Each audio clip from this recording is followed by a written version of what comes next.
Supreme Court nominee set to testify next week, Judge Kavanaugh, before the Senate Judiciary Committee, as he strongly denies allegations from his accuser.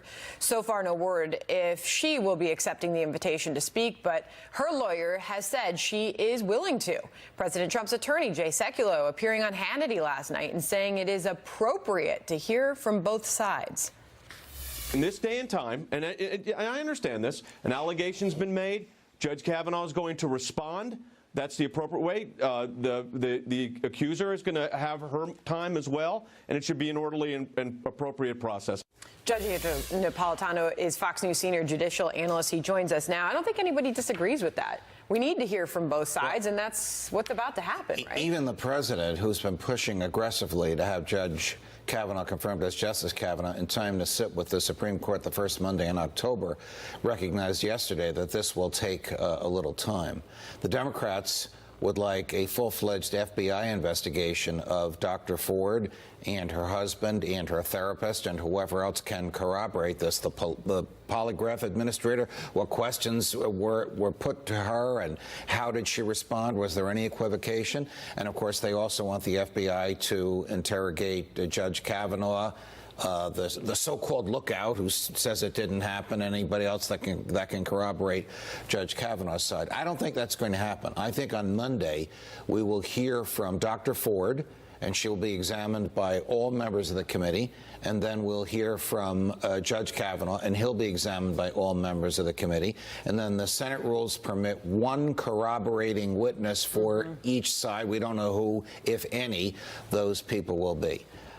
When this happened in 1991, talking about Anita Hill and Clarence Thomas, Professor Hill was effectively demolished by a brilliant and withering and fierce cross-examination conducted by the late Senator Arlen Specter, the former Philadelphia district attorney. I don't think that can happen today in the Me Too era. Dr. Ford cannot be treated as aggressively as Senator Specter treated Professor Hill. It's an entirely different era. She may very well be a victim. She may very well be a liar. She may very well be a dupe. Here's my question. What happens if at 5 o'clock Monday afternoon it's a draw? I mean, there are no rules. There's not a court of law where she has to prove her case by more evidence or he has to disprove her case by more evidence. It's a question of impression. Who, more likely than not, was the truth teller? So what's the answer to that, Judge? That's going to be determined by 4 people. Senators Flake, Corker, Collins, and Murkowski, the 4 Republicans who may be looking for a reason not to vote for him, who may be looking for a reason not to vote for his confirmation, who may be looking for a reason to vote for his confirmation. But those are the 4 that will hold this in the balance. I say that because I believe the Democrats are in lockstep. There's 51 Republicans. If they lose 1, if it's 50-50, Vice President Pence breaks the tie. If they lose 2, the nomination is history, and it's a major defeat for the president. Well, here's Dianne Feinstein making the comparison to Anita Hill, as you just did, and the lessons learned. She says, quote, "I'm disappointed the FBI and White House are failing to take even the most basic steps to investigate this matter. We must not repeat the mistakes of the past and rush the process before we're able to gather more information and the FBI is able to reopen and complete the background investigation." Well, she is talking about the Clarence Thomas Anita Hill event, which mirrors this. Professor Hill made her allegations the last minute, and there was no FBI investigation. They extended the hearing by 3 days. She testified, Judge Thomas testified, and then various witnesses testified. Judge Thomas, who sat right where Judge Kavanaugh sits today, the very same court, walked in, and the first question to him was, well, what do you have to say about her testimony? His answer was, I didn't watch her testimony.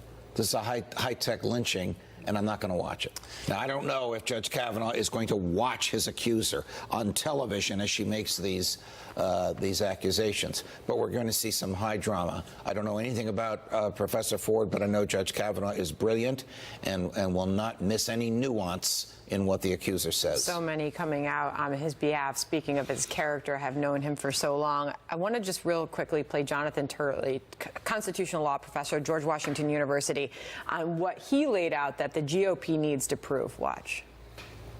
When you have a case where someone is alleging a sexual assault or rape, either that person's a victim or that person is a liar, and you don't have any midpoint. If you finish midpoint, the jury tends to rule against the defendant. So the Republicans are going to be in a tough position. Either they're going to have to address this or not. I'm not quite as gloomy as my colleague and friend, Professor Turley, and I think a tie can still go to Judge Kavanaugh. At the end of the Clarence Thomas Anita Hill hearing, it was effectively a tie. Even though Senator Specter rattled her, she didn't change her allegations. The Senate Judiciary Committee at that time voted no preference.